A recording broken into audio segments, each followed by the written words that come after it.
ശബരിമല സ്വർണ്ണ മോഷണത്തിൽ ഓരോ ദിവസവും പുതിയ ഉത്തരങ്ങൾ തെളിയുകയാണ്. സ്വർണ്ണപീഠം കാണാനില്ലെന്ന ഉണ്ണികൃഷ്ണൻ പോറ്റിയുടെ വ്യാജ ആത്മാർത്ഥത കലർന്ന ആദ്യ ആരോപണങ്ങളിൽ നിന്ന് തുടങ്ങി ഒരു തീവെട്ടിക്കൊള്ളയെത്തി നിൽക്കുകയാണ് മലയിലെ ആ വലിയ സ്വർണ്ണക്കൊള്ള.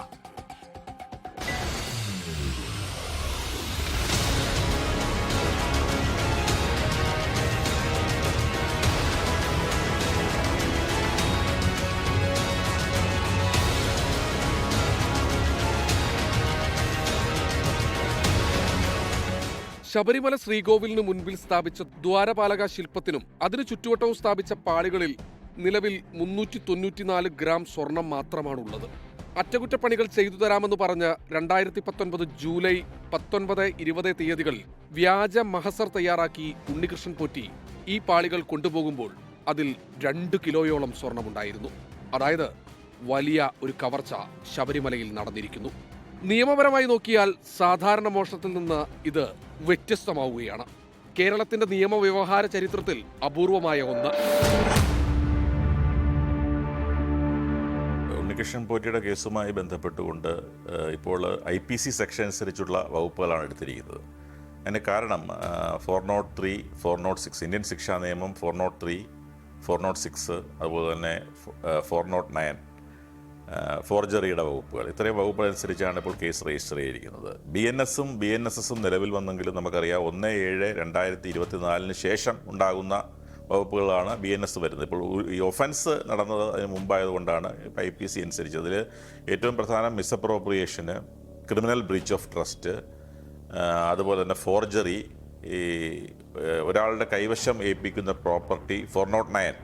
ഇതിൽ കമ്പാരിറ്റീവ്ലി സീരിയസ് ആയിട്ടുള്ള ഒരു ഒഫൻസ് 409 IPC ആണ്. 403 എന്ന് പറയുന്നത് ക്രിമിനൽ ബ്രീച്ച് ഓഫ് ട്രസ്റ്റിൻ്റെ maximum punishment which may extend to 3 years or fine. ഫോർജറിക്കും അതേ പണിഷ്മെൻ്റാണ് വരുന്നത്. എന്നാൽ 409 കമ്പാരിറ്റീവ്ലി 7 years മുതൽ വേണമെങ്കിൽ ലൈഫ് ഇംപ്രിസൺമെൻറ്റ് വരെ കൊടുക്കാവുന്ന ഒരു ഒഫൻസാണ് 409. പക്ഷേ ഇതെല്ലാം offence exclusively triable by the magistrate court ഒഫൻസാണ്. Exclusively triable by the magistrate ഒഫൻസുകളാണ്. ഇതിൽ ഏറ്റവും പ്രധാനപ്പെട്ട ഒരു കാര്യം ഈ കേസുകൾ കോടതി മുമ്പാകെ തെളിയിക്കപ്പെടണം എന്നുള്ളതാണ്.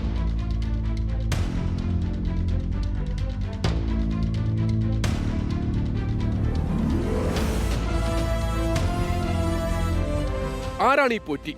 10ാം ക്ലാസ് പഠനം കഴിഞ്ഞ് ബംഗളൂരുവിലേക്ക് പോയ ഉണ്ണികൃഷ്ണൻ പോറ്റിയെ 2007 ശബരിമലയിൽ കണ്ടു തുടങ്ങിയത്. സമ്പന്നരായ ഭക്തർക്ക് ശബരിമല ദർശനത്തിന് സൗകര്യമൊരുക്കി പോറ്റി അവരുടെ വിശ്വസ്തനായി മാറി.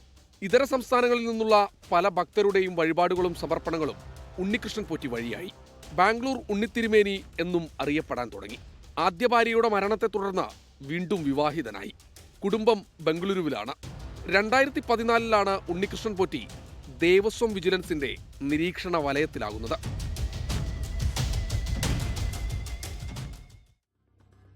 ലോകത്തെവിടെയായാലും ഏത് സമയത്തും 24 വാർത്തകളും ഓഗ്മെന്റഡ് റിയാലിറ്റി പാക്കേജുകളും എക്സ്പ്ലെയിനറുകളും വിശദമായി കാണാൻ ഞങ്ങളുടെ YouTube ചാനൽ നിങ്ങൾക്ക് സബ്സ്ക്രൈബ് ചെയ്യാം.